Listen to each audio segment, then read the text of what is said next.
So just the feeling of being able to understand such a different language is rewarding enough for me to be more patient.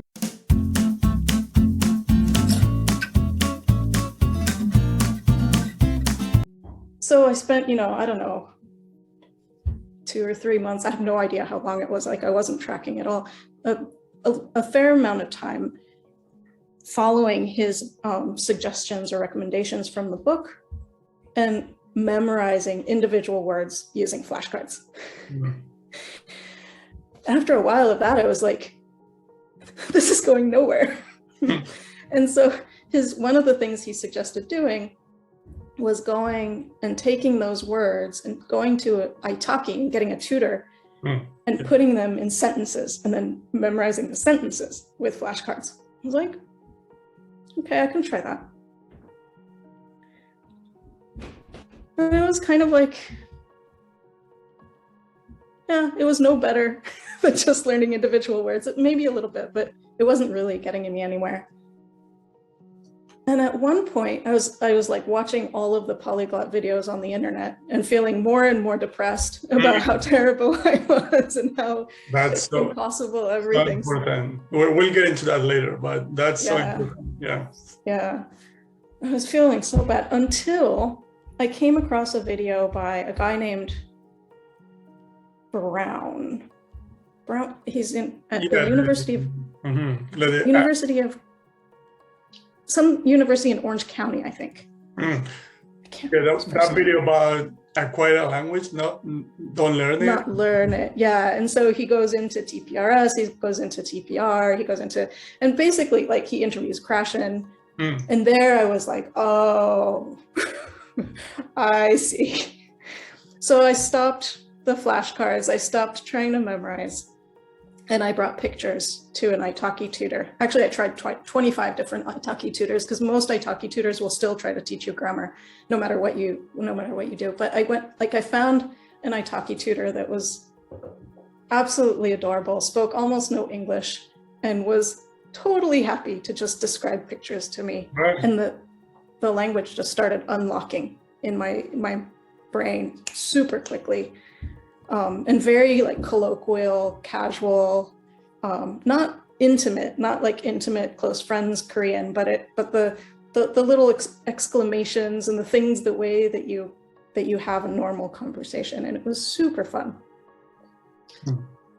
So I did that for months, like maybe an hour or 2 a week for, I'm not sure if it was like 6 or 7, maybe 8 months, but quite a long span of time.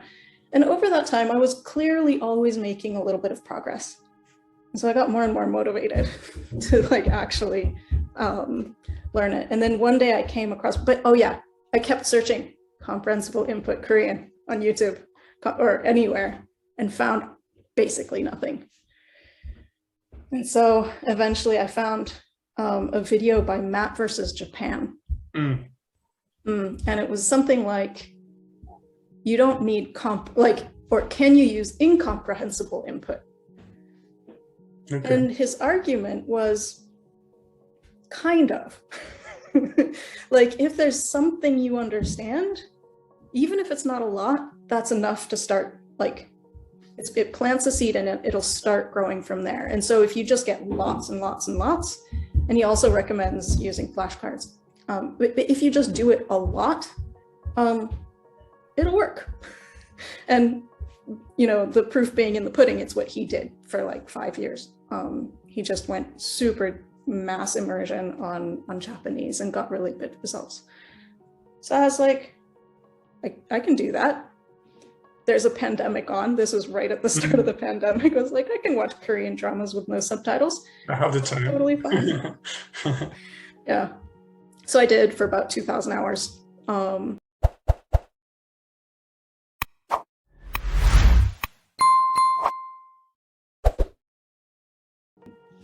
And at the end of about 2,000 hours, the pandemic started, like, at least around where I was, loosening up a little bit. And I can now watch Korean dramas comfortably with no subtitles and be thoroughly entertained. I don't understand all the words. I don't always understand all the details of what's going on, but I understand more than enough to be well entertained. Yeah, to understand what's going on the general level. Yeah. Yeah, laugh at jokes, cry when it's sad. Yeah. Yeah. That's cool. Yeah, I mean, I was thinking about that, and yeah, of course, if it's just a bit comprehensible, it's always going to be better than nothing, right? Mm. Obviously, if the thing is, from a technical standpoint, it's ideal when you understand most of it, when you know exactly what's going on.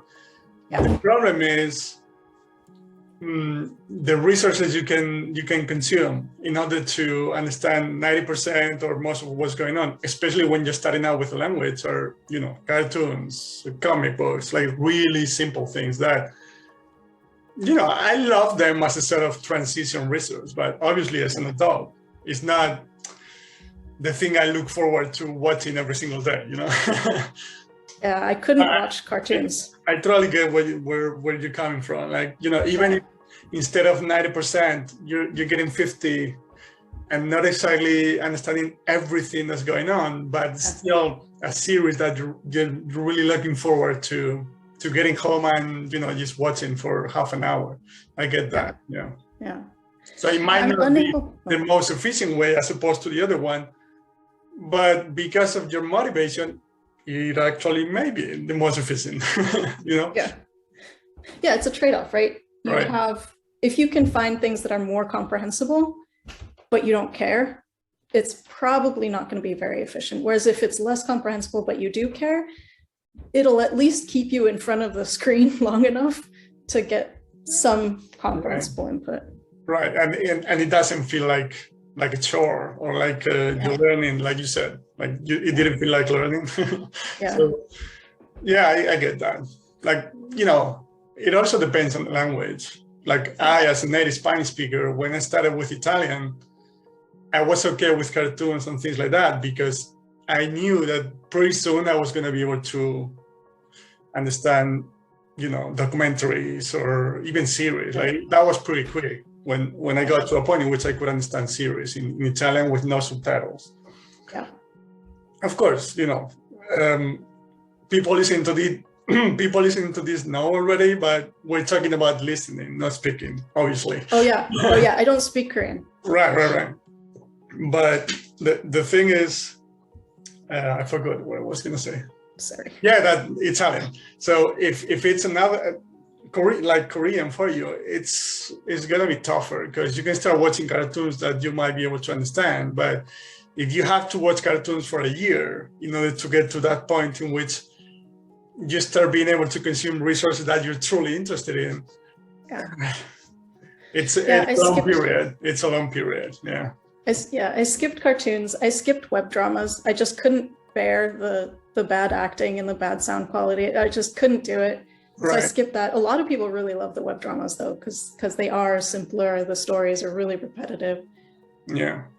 I will admit that when I started watching dramas, I maybe understood 30%, not more. And that's 30% of what's going on, not 30% of the words. Like, I mean, I guess technically I understood a lot of small words that don't carry meaning. Like you can understand 80% of a sentence without understanding the sentence, I guess, the words in the sentence. Yeah, so I understood very, very little, but it was enough to catch the basic plot. And so that was enough to hook me in. And then it was just kind of a matter of time.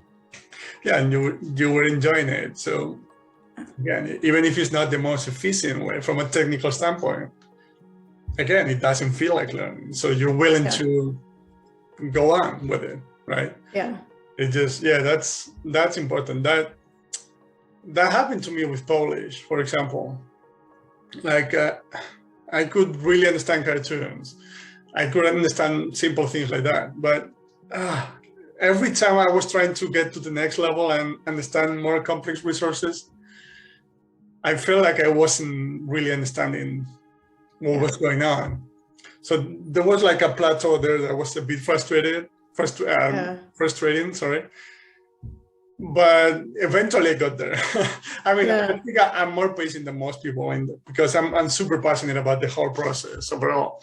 So just the feeling of being able to understand such a different language is rewarding enough for me to be more patient. But I totally feel what you're saying.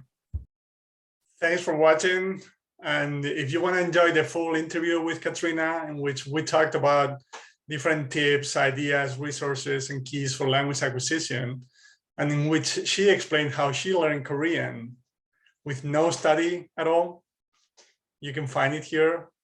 And also you can subscribe to the channel right here. I really appreciate it, and it helps me a lot. So thank you so much, and I'll see you in the next one. Bye-bye.